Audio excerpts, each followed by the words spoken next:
Assalamualaikum warahmatullahi wabarakatuh. Rahayu, salam budaya, salam sejahtera bagi kita semua. Om Swastiastu, Namo Buddhaya, salam kebajikan. Kali ini saya berada di Pasuruan ini lur. Itu Gunung Welirang, kelihatan dari sini. Kita berada di kecamatan Prigen, Desa Sukurno. Disuri jejak-jejak peradaban zaman dahulu ya. Itu ada gerombol itu lur. Saat ini makam yang sangat luar biasa sekali ini memang ada jejak makam wali atau yang ditokohkan masyarakat sebagai seorang tokoh yang membabat alas desa ini atau seseorang yang menyebarkan agama Islam di desa ini. Ini bernama Badadung Mangku Alang Cagak Wareng Mbah Sayyid Mustafa. Di sini ada makamnya sendiri atau makam tunggal di sini, makam wali tersebut. Makam wali ini berdekatan dengan reruntuhan candi. Kadang masyarakat masih menghubungkan sebenarnya dahuluan makam wali ini atau dahuluan candi ini.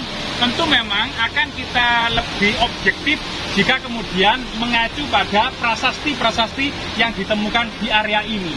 Kita prasasti tahun 1346 Masehi, masa Ratu Tribhuwana Wijaya Tunggadewi, masa Majapahit ini sebagai tahun pembangunan candi ini, dan kemudian makam wali ini diduga memang makam masa-masa akhir Majapahit seiring dengan perkembangan agama Islam, termasuk para wali yang menyebarkan agama Islam di daerah Pasuruan ini. Tentunya kemudian ini sebuah konteks kesinambungan, yaitu makam untuk menaruh abu jenazah dari seorang raja. Kemudian ada makam yang kemudian menaruh dan mengebumikan seorang tokoh masyarakat atau seorang wali yang ditokohkan oleh masyarakat setempat, sehingga kemudian candi yang pada masa kuno juga digunakan untuk nyekar.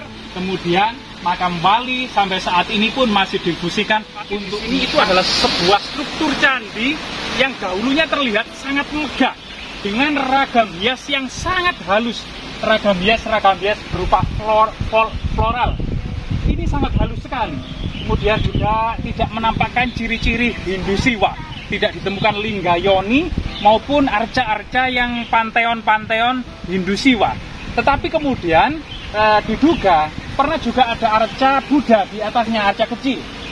Ini kemudian memang candi ini mendekati sebuah candi Buddha. Sebagaimana kemudian prasasti terdekat yang ditemukan yang menjadi nisan, juga menjadi nisan seorang wali di Ngampir, di Dusun Ngampir, itu sekitar tahun 1346 Masehi, yaitu masa Ratu Tribhuwana Wijaya Tunggadewi.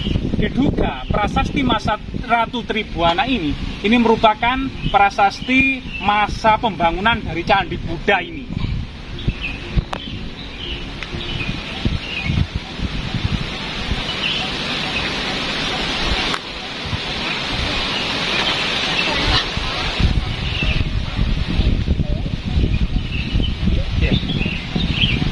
Candi yang cukup megah ini merupakan candi jejak pendharmaan. Bagaimanapun juga kemudian di dalam kitab Negara Kertagama ada 20 candi pendharmaan di tahun 1365. Jika kemudian mengacah pada banyaknya raja-raja Majapahit, baik itu raja pusat maupun raja-raja daerah, tentunya candi pendharmaan dari raja-raja dan rani-rani Majapahit ini sudah ratusan. Tapi saat ini memang kita mendapati ada yang berdiri megah dan kokoh, ada yang tinggal puing-puingnya berserak, ada yang kemudian jejak reruntuhan seperti ini. Tetapi diduga candi ini dahulunya memang merupakan candi pendambaan seorang raja. Dahulunya kenapa batu-batu candi ini ditumpuk di tengah? Masyarakat, cerita tutur masyarakat, di bawah dari reruntuhan candi ini ada sumur yang kemudian masyarakat mengkhawatirkan ada anak kecil yang bermain di sini kemudian jatuh ke dalam lubang sumur itu, sehingga kemudian sumur ini ditutup oleh balok batu candi ini. Diduga sumur yang ada di tengah ini merupakan sumuran bangunan candi yang di dalamnya ada peripit, yang di situ ada beberapa lambang pedagingan atau arwah atau jiwa dari candi itu sendiri. Antara lain memang beberapa permata, emas, kemudian biji-bijian dan arang. Ini merupakan sebuah pendagingan atau kemudian jiwa dari candi itu sendiri, yang kemudian masyarakat khawatir kalau sampai kemudian sumuran terlihat lubangnya, dan kemudian ada anak kecil yang main di sini kemudian masuk ke dalamnya. Ini kemudian sumuran itu ditutup oleh beberapa balok batu candi yang ada di sini.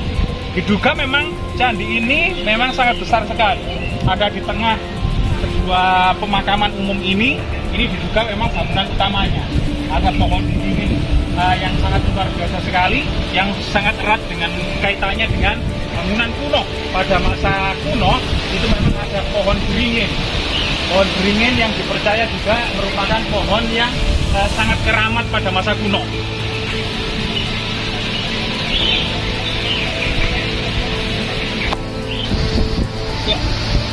Pohon beringin pada masa Majapahit dikenal juga dengan nama pohon Bramastana, atau kemudian di dalam di Trowulan ada makan panjang.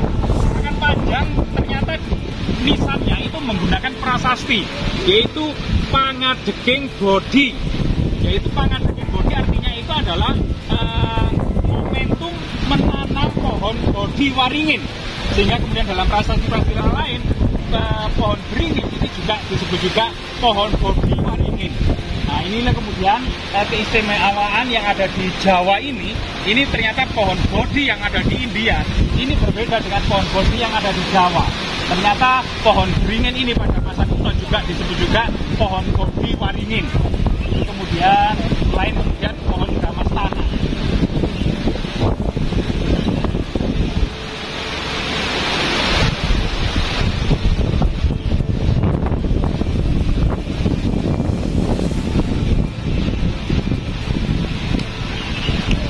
Reruntuhan candi yang sangat luar biasa sekali ini memang terletak di makam umum dari Dusun Siman, Desa Sukorno, Kecamatan Prigen, Kabupaten Pasuruan, Jawa Timur.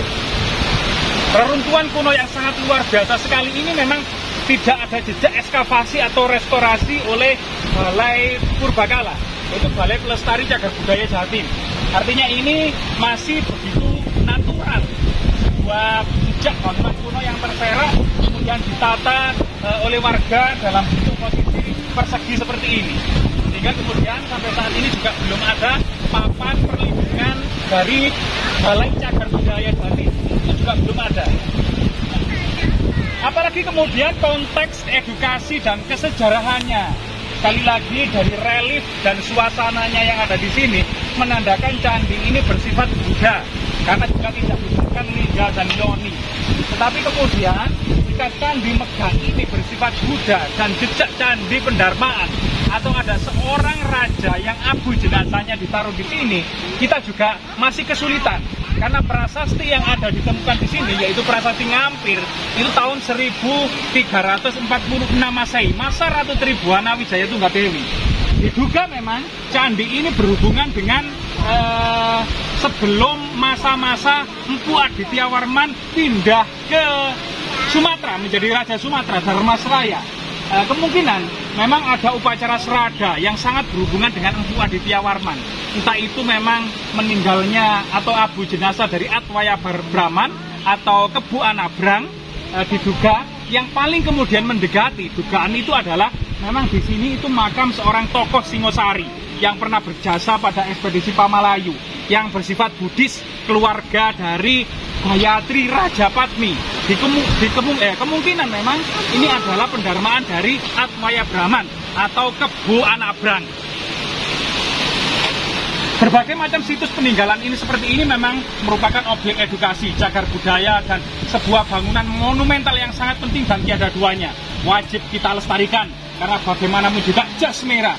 Jangan sekali-kali melupakan sejarah, karena sejarah masa lalu yang hilang gemilang merupakan inspirasi dan motivasi serta kewajiban di pundak kita untuk melanjutkan kejayaannya kembali. Majapahit Study Club sangat anu.